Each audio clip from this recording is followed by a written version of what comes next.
우리가 이 성경을 읽다 보면, 그때 내가 거기에 있었으면 하는 생각이 드는 사건들이 많습니다. 그 가운데 아주 대표적인 사건이 구약에서 홍해가 갈라지는 기적입니다.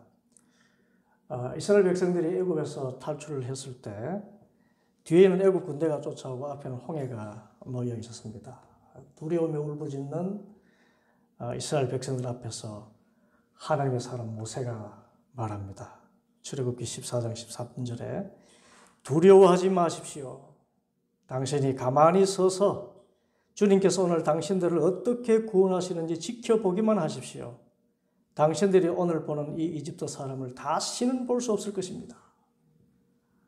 그리고 하나님께서 명령하신 대로 모세가 지팡이를 홍해를 향하여서 내어 미니까 바다가 쭉 갈라져서 육지처럼 되었습니다. 그리고 이 바다를 마른 땅 걷듯이 이스라엘 백성들이 건너갑니다. 그리고 이스라엘 백성들이 바다를 다 건넜을 때 뒤쫓아온 바로의 군대 위로 바닷물이 다시 합쳐서 뒤덮습니다. 이 엄청난 사건을 읽다 보면 나도 그때 거기 있었더라면 하는 이 바람이 있습니다. 이스라엘 백성들에게는 이 홍해 사건이 하나님은 주님이시고 구원자이심을 믿게 되는 역사적인 사건이었어요. 그래서 나도 그때 거기 있었더라면 지금보다 더 큰 믿음으로 주님을 섬기지 않겠는가 하는 생각이 듭니다. 그리고 신약 성경에서 나타나는 또 두 번째 놀라운 사건이 바로 오늘 본문이 전하는 오병이어의 기적입니다. 어린아이의 손에 들려있던 5개의 빵과 작은 물고기 2마리로 남자 어른만 5,000명이 넘게 먹는 역사가 나타났어요. 여기서 물고기라는 것은 당시 유대인들이 서민들이 먹던 소금에 절인 좀 큰 멸치 정도의 그런 물고기였습니다. 유대인들은 이 물고기를 반찬으로 해서 이렇게 빵을 먹었어요. 얼마나 작은 것입니까? 그런데 이 작은 빵과 물고기로 남자만 5,000명, 아마 아이들도 왔으니까 여인들까지 합치면 한 2만 명 정도 되지 않았을까 그런 생각이 들어요. 그 모든 사람들이 배불리 먹고 12광주리가 차게 넘는 대사건입니다. 이 사건 역시 나도 그때 거기 있었으면 하는 생각이 듭니다. 여러분도 그럴 것입니다. 예수님께서 제자들에게 빵을 나눠주시는데 5개 나눠주는데 또 나옵니다. 그게 50개, 500개가 되고 5,000개가 됩니다.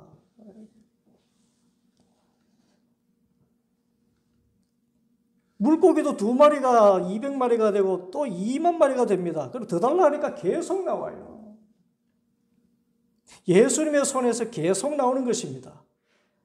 이런 기적을 경험했다면 분명히 지금보다 믿음이 더 커지지 않았겠나 하는 생각이 듭니다. 그런데요, 물론 이 믿음은 이런 기적을 경험한다고 해서 반드시 커지는 것은 아님을 성경이 말하고 있어요.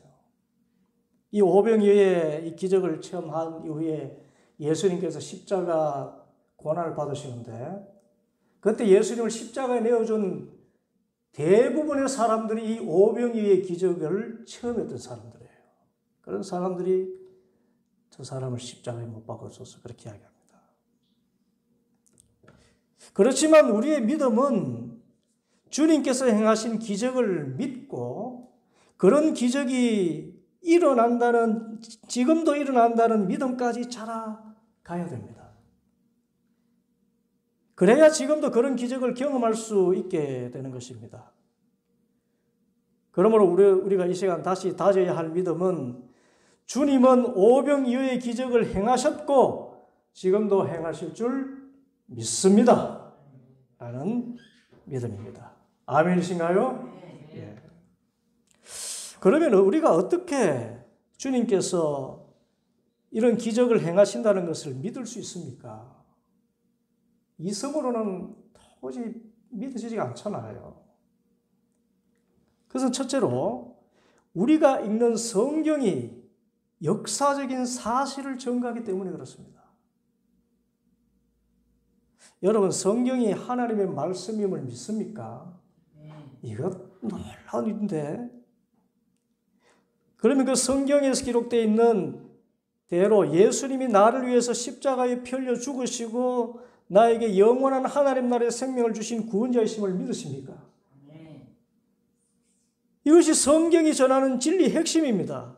예수님을 보지도 못한 우리가 예수님이 구원자이심을 이 성경이 전한 대로 믿는다면 성경에 기록된 모든 사건은 그 어떤 기적이라도 믿을 수가 있는 것입니다. 여러분, 창세기 1장 1절에 태초에 하나님이 천지를 창조하셨다고 말씀하셨습니다. 믿습니까? 우리가 태초에 있지도 않았으면서도 하나님이 천지를 창조하셨음을 믿는다면 하나님의 아들이신 예수님도 오병이어와 같은 창조의 기적을 행하셨다는 것을 어떻게 믿지 못하겠습니까? 예수님이 처녀의 몸에서 나셨음을 믿고 죽음에서 살아나셨음을 믿고 부활승천하셔서 마지막 날에 다시 이 땅에 오셔서 새하늘과 새 땅을 창조하실 것을 믿는다면, 그리고 죽은 지 나흘 된 나사로를 살리신 이를 믿는다면 어떻게 오병이어의 기적을 믿지 않을 수가 있겠습니까? 그러므로 성경을 진리의 책으로 믿는다면 우리는 성경의 모든 기적을 믿고 지금도 그 기적이 일어날 수 있다고 믿게 되는 것입니다. 둘째로, 특히 이 오병이어의 기적은 당시 살아있던 사람들이 실제 경험한 기적이기 때문에 그렇습니다. 예수님의 행적을 기록한 4권의 책이 있습니다. 뭐죠? 마태복음, 마가복음, 누가복음, 요한복음입니다. 그런데 이 4책이 모두 기록한 것이 있는데 그것이 바로 오병이어의 기적과 십자가 사건, 그리고 부활의 사건입니다. 그런데 어떤 기적은 마태복음에만 있고 또 어떤 기적은 마가복음, 누가복음에만 나옵니다. 그런데 오병이어의 기적은 모든 복음서에 다 기록되어 있는 것입니다.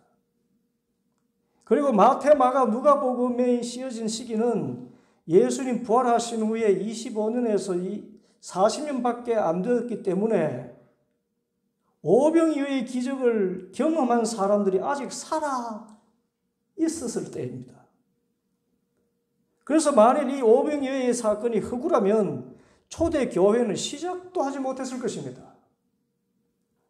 그러므로 오병이어의 기적은 성경적이고 역사적인 사실임을 확실히 말할 수가 있는 것입니다. 셋째로, 실제 신실한 그리스도인의 삶에서 이런 기적이 일어나고 있기 때문입니다. 지금도.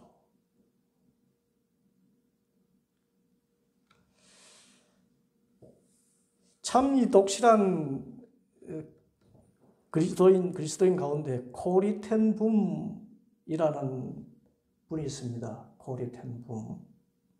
이분은 지금은 돌아가셨는데 네덜란드 분입니다. 2차 세계대전 때 독일 히틀러 군대가 네덜란드를 점령하고 이제 유대인들을 색출해서 체포해 갔습니다. 그때 이 코리 텐 붐 여사는 자기와 큰 관계도 없는 유대인들을 집에 감춰주다가 주위 사람들의 밀고로 체포가 되어서 강제 수용소에 들어가서 엄청난 고생을 하게 되었습니다. 그때 베스디라는 여동생하고 같이 수용소에 갇혔는데 이 여동생이 건강이 아주 좋지가 않았습니다. 그런데 강제 수용소에서 나오는 음식이 하루 2끼를 주는데 이 수프라는 것이 거의 맹물과 비슷하고 그 다음에 쉰내가 나는 빵이었습니다. 그런데 코리 텐 붐 여사가 병에 든 액체 비타민을 가지고 있었어요. 그래서 동생 빵에다가 끼니가 되면 비타민을 한두 방울 떨어뜨려 적셔 주었습니다. 그런데 주위에 몸이 쇠약해지고 죽어가는 사람들이 이 사실을 알고 자기들에게도 비타민 좀 쳐달라고 그랬습니다. 처음에는 이 동생을 위해서 사용해도 모자라니까 거절할까 하다가 마음에 불쌍한 생각이 들어서 자기 동생 빵에 이것을 적실 때 다른 사람들에게도 뿌려주었습니다. 그런데 이제 손 내미는 사람이 한 사람이 5사람이 되고 5이 10이 되고 25명까지 되었어요.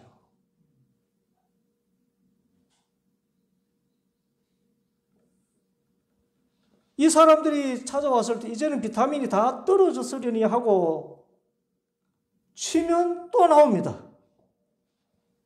이제 그 다음 끼니가 되어서 빵을 갖고 오는데 이제는 진짜 다 떨어졌겠지 하는데 그래도 혹시나 하면서 치면 또 나오는 것입니다. 계속 나왔습니다.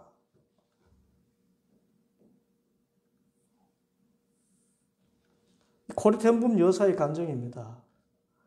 이 코리텐붐 여사의 인품과 사랑과 열정을 볼 때 이분이 지어낸 이야기가 아님을 알 수가 있습니다. 실제 이런 사건이 일어났어요.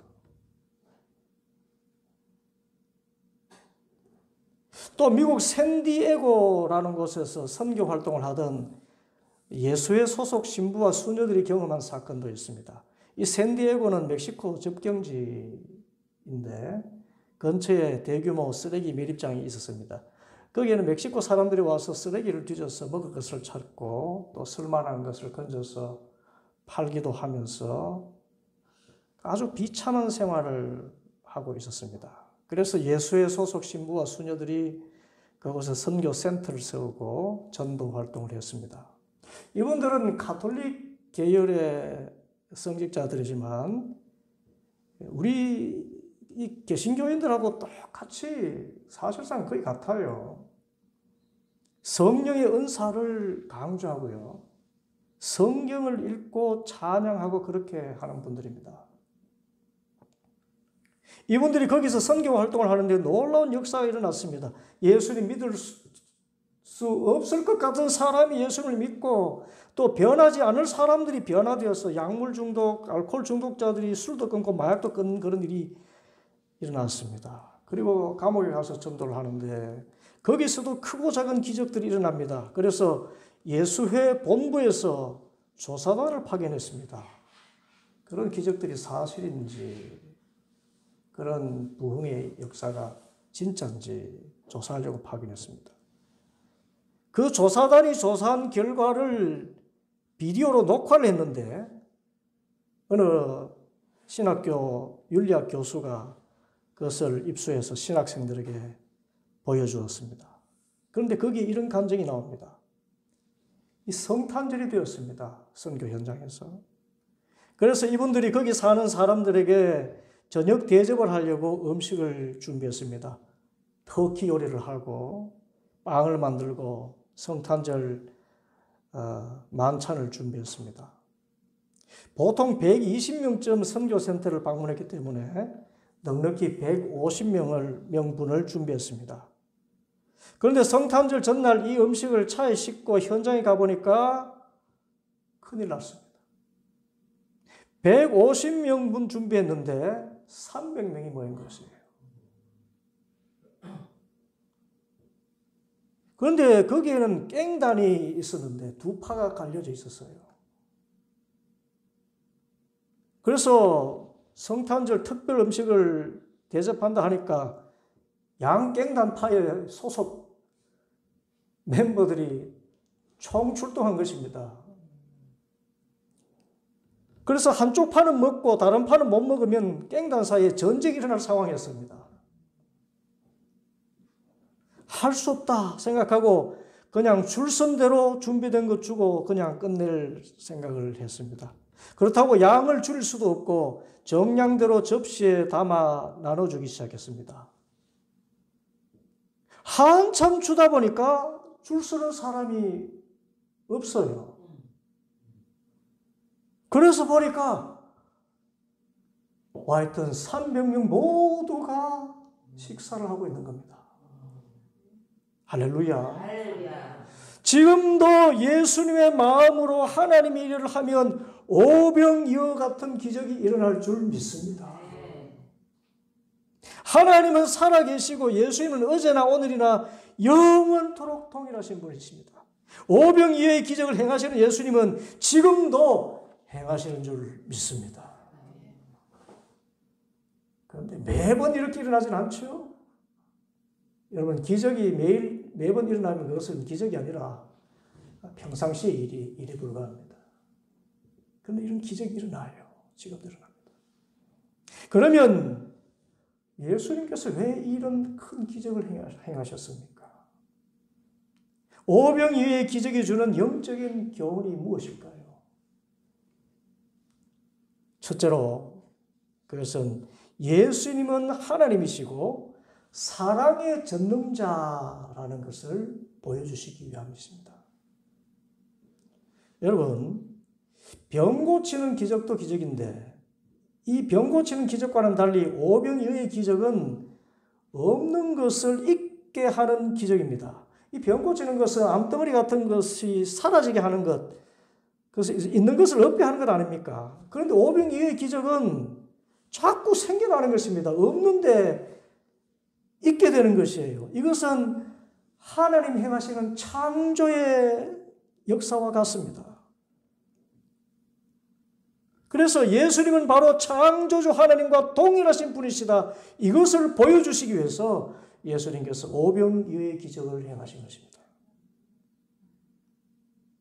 어느 날 예수님의 제자들 가운데 빌립이 예수님께 요청을 했습니다. 요한복음 14장 8절과 9절에 주님, 우리에게 하나님을 보여주십시오.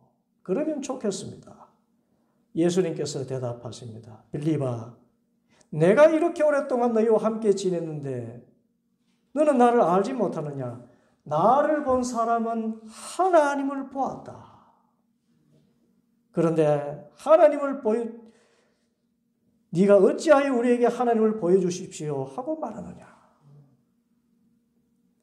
보이지 않는 하나님을 보여주시려고 예수님께서 우리에게 오셨습니다. 이 예수님은 천지 만물을 창조하신 아버지 하나님과 동일한 창조주 하나님이심을 믿습니다. 그것 보여주시려고 오병이어의 기적을 행하신 것이에요. 그런데 더 중요한 것은 예수님의 기적은 하나님의 존재 자체인 사랑의 결과였다는 것입니다. 여러분, 하나님 그러면 제일 먼저 무엇이 떠오릅니까? 여러분 마음속에 전능하신 창조주 하나님, 그렇습니다. 그런 데서 성경에서 하나님을 부르는, 그리고 가장 확실하게 하나님에 대해서 말씀하신 것은 하나님은 사랑이시다는 말씀입니다. 요한일서 4장 8절, 사랑하지 않는 사람은 하나님을 알지 못합니다. 하나님은 사랑이시기 때문입니다. 하나님을 사랑 자체라고 했어요. 그래서 오늘 본문을 가만히 보면 예수님이 행하신 오병이어의 이 기적은 사랑에서 시작해서 사랑으로 끝이 납니다. 예수님이 얼마나 사랑이 풍성하신가를 보여주는 사건입니다. 이 본문을 보면 제자들이 둘씩 짝지어 전도하러 갔다가 돌아와서 예수님께 보고하는 일부터 시작합니다. 이 제자들이 나가서 귀신을 쫓아내고 병을 고치는 역사가 나타나니까 신이 나서 예수님께 말합니다. 그런데 여러분, 이미 말씀드렸지만 귀신 쫓아내고 병 고치는 사역이 얼마나 영적으로 능력이 빠져나가는 일입니까? 굉장히 힘든 사역입니다. 그래서 예수님께서는 이 제자들에게 이제 한적한 데 가서 좀 쉬어라, 그렇게 말씀을 하십니다. 그런데 정작 예수님은 잠시도 쉰 적이 없으신데, 그 쉬어야 할 분은 예수님이신데 제자들에게는 쉬어라고 하십니다. 사랑입니다. 그런데 이제 쉬려고 갈릴리 호수를 배로 건너가는데 이 갈릴리 호수는 항구 정도의 크기입니다. 이쪽에서 저쪽 건너편이 이렇게 보여요. 그리고 예수님께서 제자들과 함께 이 배를 타고 움직이는 걸 보고는 육지에 있던 사람들이 저리로 가시는구나 보고는 다름질해서 육지로 호수 건너편에 이미 와 있었습니다. 이제 쉬려고 무리를 피해서 왔는데 사람들이 또 와 있는 것입니다. 제자들이 짜증이 났을 겁니다. 그런데 예수님은 짜증내지 않으십니다. 오히려 34절 보니까 예수께서 배에서 내려서 큰 무리를 보시고 그들이 마치 목자 없는 양과 같으므로 그들을 어떻게 여기셨다? 불쌍히 여기셨다. 그래서 그들에게 여러 가지로 가르치기 시작하셨다. 그렇게 피곤하신 가운데서도 또 말씀을 전하십니다. 그러자 제자들이 짜증이 나서 말합니다. 참고 참다가 35절 36절 날이 이미 저물었으므로 제자들이 예수께 다가와서 말하였다. 여기는 빈들이고요. 날도 이미 저물었습니다. 이 사람들을 해쳐서 제각기 먹을 것을 사먹게 근방 있는 농가나 마을로 보내시는 것이 좋겠습니다. 이제 사람들을 보내고 주님 진짜 좀 쉽시다. 그렇게 한 것입니다.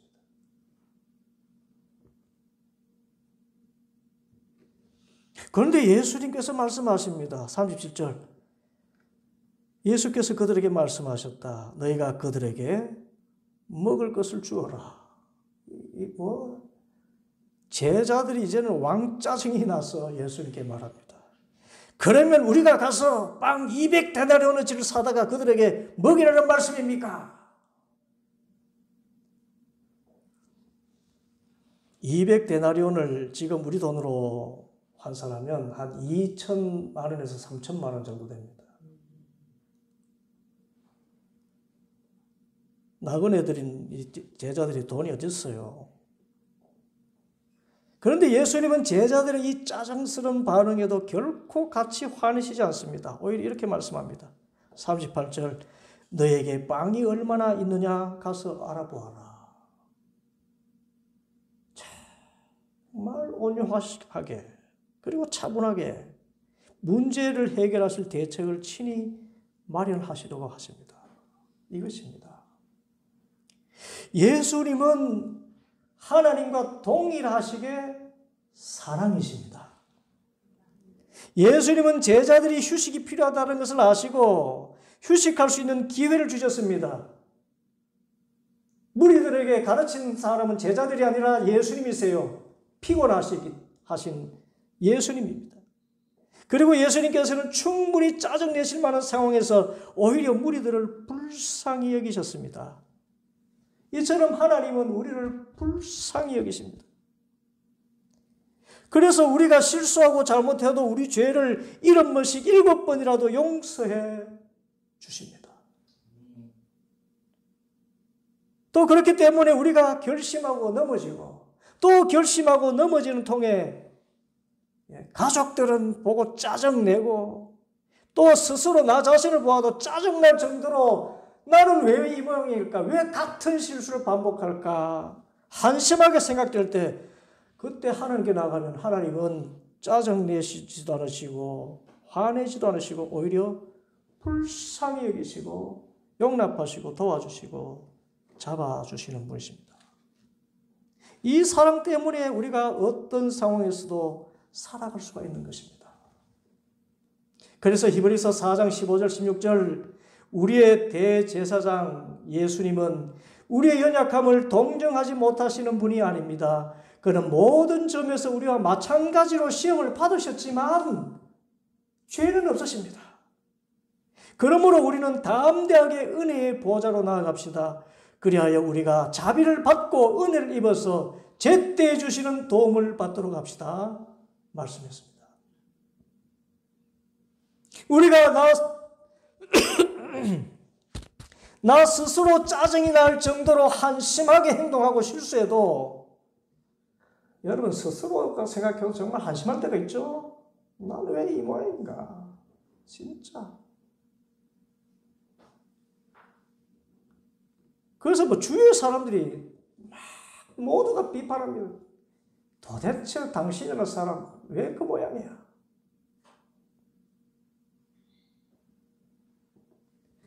그렇게 한심하게 행동하고 실수해도 하나님께 나가면 하나님은 결코 짜증내지 않으시고 오히려 긍휼히 여겨주십니다. 그래서 우리는 하나님 앞에서 뻔뻔하게 살 필요가 있어요. 참, 이 은혜입니다.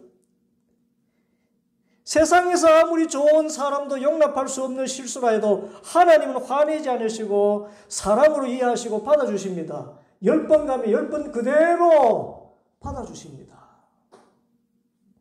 그러므로 은혜의 보좌, 하나님 계신 곳에 담대하게 나가자라고 히브리서 기자가 이야기한 것입니다. 그리하면 우리가 자비를 받고 그 은혜를 입어가지고 제때 주시는 도움을 받게 된다는 것입니다.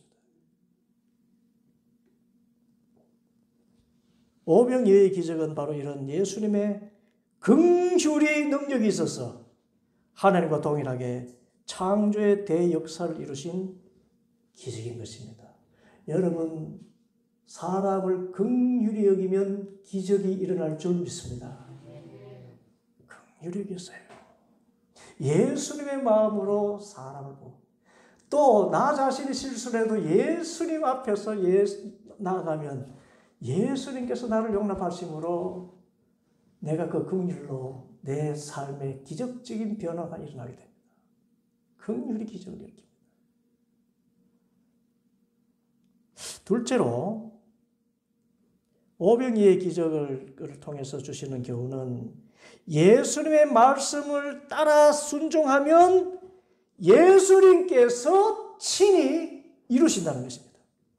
38절에 보면 이제 짜증내는 제자들에게 너희에게 빵이 얼마나 있느냐 가서 알아보아라 그렇게 말씀합니다. 그러니까 제자들이 알아보고 말합니다. 빵 5개와 물고기 2마리가 있습니다. 기가 막히죠. 한 2만 명 중에 어떤 사람은 감춰줬는지도 모르겠어요. 어린 아이 손에 들어져 있는 그 물고기 절인 것하고 빵 5개입니다. 그러자 주님께서 무리들을 때르지 않게 하시고 41절과 42절 땅밭 5개와 물고기 2마리를 들어서 하늘을 쳐다보고 축복하신 다음에 빵을 떼어서 제자들에게 주시고 사람들에게 나누어 주게 하셨다. 그리고 그 물고기 2마리도 모든 사람에게 나누어 주셨다. 그들은 모두 배불리 먹었다. 여러분, 예수님께서 명령하실 때는 예수님 자신이 이루심을 믿으시기 바랍니다. 예수님께서 너희들이 먹을 것을 주오라 하셨을 때 이 제자들은 참 현실적으로 어떻게 보면 바른 판단을 했습니다. 2천만 원, 3천만 원 정도 들겠습니다. 우리들로서는 도저히 할 수 없는 일입니다. 그런데 제자들이 잊어버린 것이 있어요. 그것은 예수님께서 먹여라 그랬을 때는 예수님께서 내가 돌보고 먹이라는 말이 아니라 예수님께서 하시겠다는 그 뜻이 포함되어 있는 것입니다. 우리가 신앙생활을 하다가 어떤 때는 하나님께서 내가 할 수 없을 것 같은 일을 시키는 것 같은 느낌을 받을 때가 있습니다. 정말 왕짜증나는 일을 시키실 때가 있습니다. 도대체 이걸 왜 하라는 거야? 이게 무슨 유익이 있다고 불평도 나고 짜증도 나는 그런 일을 시키기도 합니다. 비합리적으로 느껴지고 그런 일을 시키기도 하십니다. 그때 우리가 잊어서는 안 될 것이 있습니다. 내가 할 수 없는 일, 또 하기 귀찮아하는 일을 하나님께서 시키실 때는 하나님이 나를 통해서 그 일을 하시겠다는 뜻이 있다는 것입니다. 우리가 가진 오병이어가 무엇인지 모르지만 작은 것이잖아요. 작은 희생이고 작은 헌신이잖아요. 그 오병이어를 주님께 갖다 바치면 또 그래서 내가 최선을 다해서 내가 가진 능력 아무리 작은 것이라도 최선을 다해서 내가 가진 시간 최선을 다해서 나의 몸 내가 가진 것 최선을 다해서 작지만 그 하나님께 드리면 하나님께서는 이것을 통해서 하나님 친히 놀랍고 크신 일을 이루시겠다는 약속입니다. 하나님은 말씀 한마디로 우주를 창조하셨기 때문에 사실 오병이어가 없어도 수천 명을 먹일 수 있습니다. 그러나 하나님은 하나님의 일을 그렇게 하지 않으셔요. 꼭 사람의 수고를 통해서 우리를 동력자로 삼으셔서 일을 하십니다. 도저히 5,000명이 넘는 사람의 필요를 채울 수 없는 빵 5덩어리, 소금 절인 물고기 2마리였지만 이것을 예수님의 손에 바치는 우리로서 하는 그 일 때문에 하나님께서 역사하셔서 놀라운 일을 이루신 것입니다. 하나님께서 그 일을 이루실 원대한 계획 가운데 나에게 조금의 불편함, 조금의 희생, 조금의 수고 참여하라고 하시는 거예요. 문제는 순종입니다. 우리가 하나님의 능력을 체험하려면 우리가 바치는 것이 있어야 됩니다. 순종이 있어야 됩니다. 이거 탄다고 무슨 유익이 있는가 생각이 들어도 시간을 들이고 몸을 들이고 물질을 들이십시오. 그러면 반드시 하나님께서 행하십니다. 하나님께서 기뻐하시는 일이고 하나님의 일이고 하나님이 명령하신 일이기에 우리가 순종해서 나의 작은 것이라도 최선을 다해서 드리기만 하면 하나님이 친히 행하시는 것입니다. 그 결과는 무엇인가요? 우리의 생각을 뛰어넘는 풍성한 열매입니다. 43절 44절 빵 부스러기와 물고기 남은 것을 주워 모으니 12광주리에 가득 찼다. 빵을 먹은 사람은 남자 어른만도 5,000명이었다. 여러분, 성경에 기록된 하나님 말씀 자꾸 현실적인 내 판단으로 귀찮아하지 말고 의심하지 말고 짜증내지 말고 그대로 순종하시기 바랍니다. 주일 성수하라 하면 예배 빠지지 말고 11조 드리라 하면 드리고 가족 목장 해라 그러면 하고 전도해라 그러면 하고 도우라 하면 돕고 그렇게 내 능력 닿는 대로 나의 오병이어를 드려서 순종하면 하나님께서 명령하신 일이기 때문에 하나님이 행하시는 놀라운 기적을 경험하게 됩니다. 그것도 배부르게 먹고 남은 조각이 12광주리나 차는 풍성한 기적을 경험하게 되는 것입니다.